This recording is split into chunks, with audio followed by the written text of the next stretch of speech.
Hi friends, నేను Naveen. Welcome back to my channel. Friends, ఈరోజు నేను మీకు ఆధార్ కార్డులో అడ్రస్ కానివ్వండి, ఆంధ్రప్రదేశ్ నుంచి తెలంగాణ ఎలా మార్చాలో రిజల్ట్ నేను మీకు చెప్పబోతున్నాను. ఫ్రెండ్స్, ఈ వీడియోని ఎక్కడ స్కిప్ చేయకుండా ఎండ్ వరకు చూడండి, అప్పుడు మీకు పూర్తిగా అర్థమవుతుంది. ఫ్రెండ్స్, మనకి ఎటువంటి రెసిడెన్స్ సర్టిఫికేట్ అనేది అవసరం లేకుండా మనం ఆధార్ కార్డ్ని అయితే అప్డేట్ చేసుకోవచ్చు. మనం ఆధార్ కార్డ్ అప్డేట్ చేయాలంటే మన దగ్గర అప్డేట్ ఫామ్ ఉండాలి. సో ఇప్పుడు నేను ఆ అప్డేట్ ఫామ్ మీకు చూపిస్తాను. అలాగే అప్డేట్ ఫామ్ని ఎలా రాయాలో కూడా మీకు చూపిస్తాను. ఈ ఆధార్ అప్డేట్ ఫామ్లో ఇక్కడ డేట్ని రాయాలి. సో తర్వాత రెసిడెంట్ మీద టిక్ చేయాలి. తర్వాత అప్డేట్ రిక్వెస్ట్ మీద క్లిక్ చేయాలి. తర్వాత ఆధార్ నెంబర్ దగ్గర మన ఆధార్ నెంబర్ని రాయాల్సి ఉంటుంది. అలాగే ఫుల్ నేమ్ దగ్గర మొత్తం క్యాపిటల్ లెటర్స్ ఫుల్ నేమ్ని రాయాలి. తర్వాత కేర్ ఆఫ్ దగ్గర వైఫా సన్నా డాటర్ ఉంటుంది కదా, అది రాయాలి. ఆధార్ కార్డులో ఎలా ఉందో. సో తర్వాత హౌస్ నెంబర్ రాయాలి. సో తర్వాత స్ట్రీట్ నేమ్ రాయాలి. సో తర్వాత ల్యాండ్ మార్క్ని రాయాలి. తర్వాత ఏరియా లొకేషన్ రాయాలి. సో తర్వాత విలేజా టౌన్ సిటీ పేరు రాయాలి. తర్వాత పోస్ట్ ఆఫీస్ రాయాలి. తర్వాత డిస్టిక్ని కూడా రాయాలి. సో తర్వాత స్టేట్ ఒకటి ఇక్కడ మనం రాయాల్సి ఉంటుంది. దాని కింద పిన్ కోడ్ ఉంది కదా, పిన్ కోడ్ నెంబర్ ఎంటర్ చేయాలి. అలాగే date of birth Aadhaar card ఎలా ఉందో అలా ఎంటర్ చేయాలి. ఇక్కడే మనం సైన్ అనేది చేయాలి. ఇక్కడ ఒక పాస్పోర్ట్ అనేది మనం అతికించాలి. సో ఇక్కడ సర్టిఫైడ్ డీటెయిల్స్ అనేవి వాళ్ళే రాస్తారు, అన్నీ కూడా వాళ్ళ డిజిగ్నేషన్ ఏంటి అని చెప్పేసి. ఇక్కడ బాక్స్లో పక్కన బాక్స్లో టిక్ చేయించాలి. ఫ్రెండ్స్, ఇది నేను రాసిన అప్డేట్ ఫామ్. సో నేను కొంచెం జూమ్ చేసి మీకు చూపిస్తాను.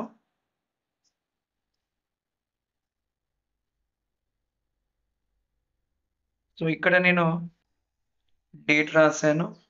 అలాగే రెసిడెంట్ అప్డేట్ రిక్వెస్ట్ మీద టిక్ చేశాను. ఆధార్ నెంబర్ ఎంటర్ చేశాను. అలాగే నేమ్ కూడా ఇక్కడ రాశాను. తర్వాత ఇక్కడ సన్ ఆఫ్ డాటర్ ఆఫ్ అది కూడా రాశాను. సో తర్వాత హౌస్ నెంబర్ రాశాను. తర్వాత కాలనీ పేరు రాశాను. ఇక్కడ ల్యాండ్ మార్క్ ఉంటే ల్యాండ్ మార్క్ రాయండి. సో నెక్స్ట్ ఇక్కడ ఏరియా లొకేషన్ దగ్గర రాశాను. తర్వాత విలేజ్ నేమ్ రాశాను. అలాగే పోస్ట్ ఆఫీస్ నేమ్ కూడా రాశాను. డిస్ట్రిక్ట్ నేమ్ రాశాను.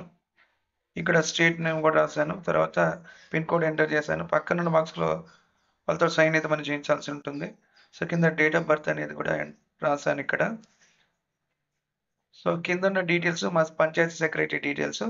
ఆమె సంతకం పెట్టిన తర్వాత ఈ డీటెయిల్స్ అనేది రాస్తుంది. సో ఇక్కడ పక్కనున్న టిక్ బాక్స్లో టిక్ అనేది చేయాలి. సో పంచాయతీ సెక్రటరీ కాబట్టి. సో అలాగే కింద ఉన్న బాక్స్లో కూడా సైన్ అయితే చేయాలి. సో ఇక్కడ సైన్ చేసిన తర్వాత పైన బాక్సులలో అయితే 5 బాక్సులు అయితే టిక్ చేయాల్సి అయితే ఉంటుంది. సో చూసారు కదా, ఈ 5 బాక్సులు కూడా మనం టిక్ అయితే చేయించాలి. ఒకవేళ మీకు గెజిటల్ సైన్ అయినా ఇలానే చేయించాల్సి ఉంటుంది. సో ఇక్కడ చూసారు కదా, ఫోటో మీద కూడా స్టాంపు సైన్ అనేది ఖచ్చితంగా ఉండాలి.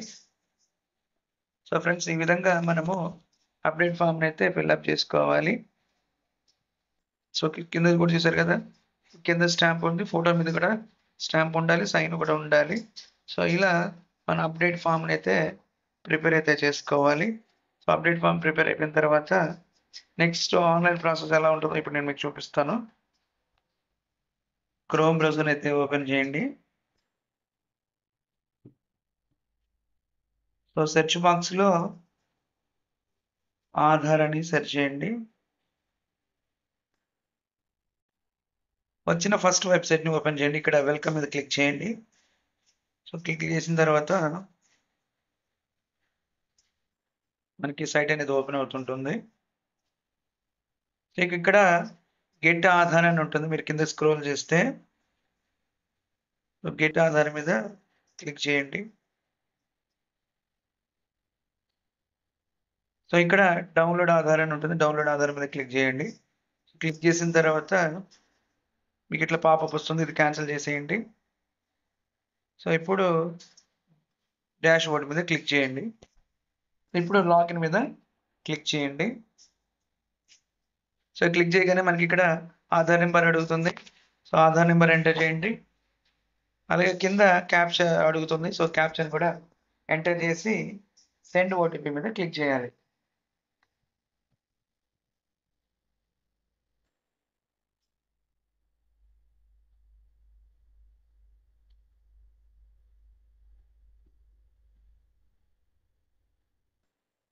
సో ఇప్పుడు మన మొబైల్కి వచ్చిన ఓటీపీని ఇక్కడ ఎంటర్ చేయాలి. లాగిన్ మీద క్లిక్ చేసి లాగిన్ చేయండి. మనకి లాగిన్ అయిపోతుంటుంది.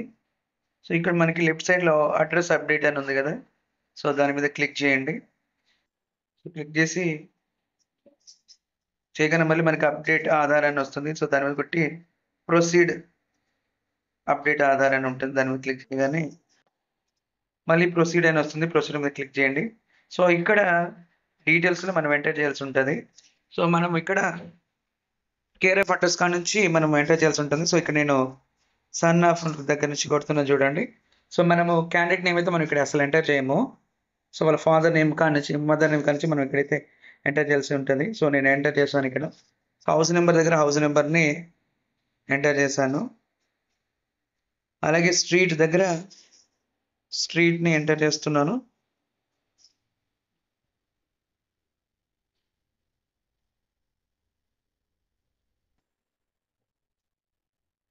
సో అలాగే ఏరియాలో మీది ఏ ఏరియానో మీరు ఒకవేళ ఆ ఫామ్లో రాస్తే ఖచ్చితంగా ఇక్కడ కూడా మనం ఎంటర్ చేయాల్సి అయితే ఉంటుంది. అలాగే పిన్ కోడ్ని ఎంటర్ చేయండి. సో మన పిన్ కోడ్ మన డీటెయిల్స్ని ఫిట్ చేస్తుంది. సో అక్కడ డిస్టిక్ అడుగుతుంది, ఇక్కడ డిస్టిక్ని కూడా ఎంటర్ చేయండి. సో తర్వాత విలేజ్ అని అడుగుతుంది. సో విలేజ్ నేమ్ని ఎంటర్ చేయండి.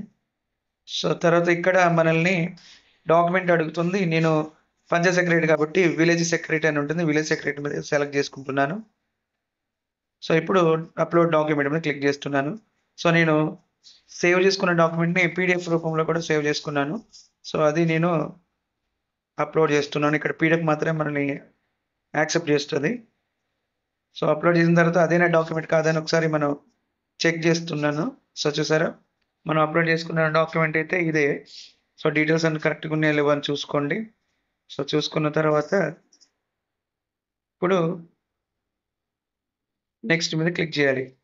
సో నెక్స్ట్ మీద క్లిక్ చేసిన తర్వాత మనం కొట్టిన డీటెయిల్స్ అన్నీ కూడా ఇక్కడ మళ్ళీ కనిపిస్తుంటాయి. సో వాటిని కూడా మనం ఒకసారి వెరిఫై చేసుకోవాల్సి ఉంటుంది.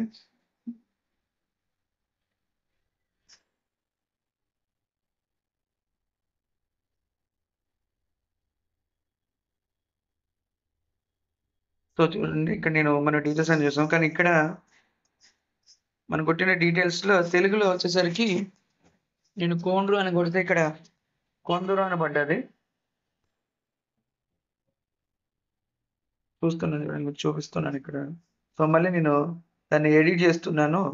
ఒక్కోసారి మనము ఇక్కడ టైప్ చేసినా కూడా తప్పు పడితే మనము కొత్త టైంలో ఇంగ్లీష్ టు తెలుగు ట్రాన్స్లేషన్ అని కొట్టి వచ్చిన వెబ్సైట్ను ఓపెన్ చేస్తే మనకి అక్కడ మనకు కావాల్సిన టెక్స్ట్ని ఎంటర్ చేసినప్పుడు అది తెలుగులోకి ట్రాన్స్ఫర్ చేస్తుంది. సో నేను ట్రాన్స్ఫర్ చేసిన దాన్ని కాపీ చేసుకున్నాను చూడండి. కాపీ చేసుకొని సో ఇక్కడ పేస్ట్ చేస్తున్నాను. సో ఇది కొన్నిసార్లు మాత్రం మనకి డిక్షనరీ అనేది ఇలా వస్తుంది. సో పేరు తప్పు చూపించినప్పుడు మాత్రం మనము ఇలా ట్రాన్స్లేషన్ చేసి కొట్టుకోవచ్చు. సో ఇక్కడ నేను డిస్ట్రిక్ట్ని కూడా మళ్ళీ ఎంటర్ చేస్తున్నాను, అన్ని డీటెయిల్స్ని. అలాగే మళ్ళీ ఒకసారి అప్లోడ్ చేయమంటుంది. సో అప్లోడ్ చేస్తాను నేను.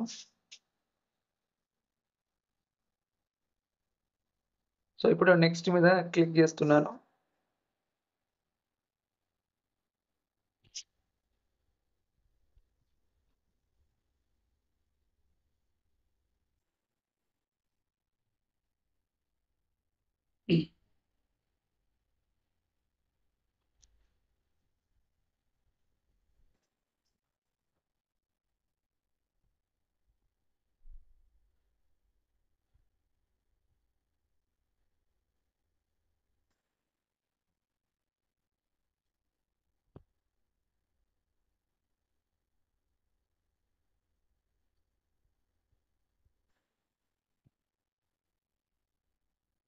సో మనకి మళ్ళీ మనం కొట్టిన డీటెయిల్స్ అని ఫెచ్ అవుతాయి. సో ఇక్కడ కింద దాంట్లో టిక్ చేసి నెక్స్ట్ మీద క్లిక్ చేయాలి. సో ఇప్పుడు పేమెంట్ ఆప్షన్ అనేది చూపిస్తుంటుంది. సో ఇక్కడ మీరు బాక్స్ సెలెక్ట్ చేసుకొని పే యూపీ అని ఉంటుంది, దాని మీద క్లిక్ చేయండి. ఇప్పుడు పేమెంట్ కోసం కొన్ని ఆప్షన్స్ అనేది చూపిస్తుంది.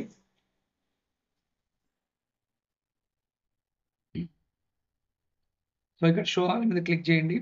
ఇక్కడ స్కాన్ అండ్ పే అని ఉంటుంది. సో మనకి క్యూఆర్ కోడ్ అనేది ఓపెన్ అవుతుంది. సో ఈ క్యూఆర్ కోడ్ని మనము ఫోన్పేలో కానీ గూగుల్ పే కానీ స్కాన్ చేసి అమౌంట్ అనేది పే చేయాలి.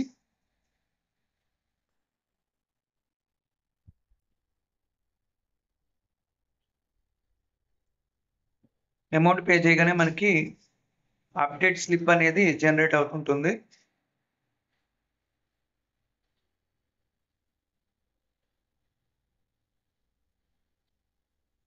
సో పేమెంట్ అనేది అయిపోయింది.